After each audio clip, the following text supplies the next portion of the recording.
Napadpad sa magkakahiwalay na baybayin ng bansa ang ilang kakaibang lamang dagat na naninirahan sa malalalim na parte ng karagatan. May ilang naniniwalang masama itong pangitain na pinabulaan na naman ng isang eksperto.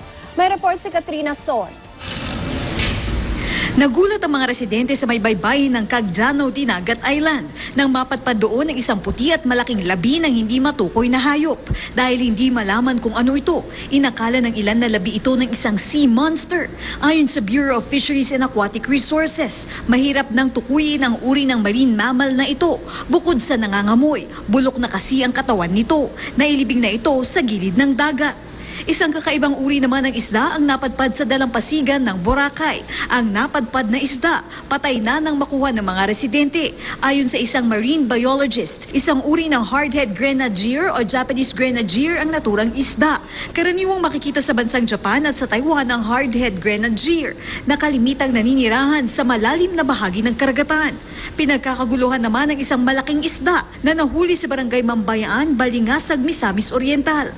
Ayon sa BFAR, isang uri ng sunfish ang nahuli ng mga mangingisda. Maituturing ang sunfish na isa sa pinakamamigat na isda sa karagatan na minsay umaabot pa sa 1,000 kilo. Madalas ding itong makita sa malalim na parte ng dagat. Mga oarfish naman ang natagpuan sa magkakahiwalay na baybayin ng bansa nitong mga nagdaang araw.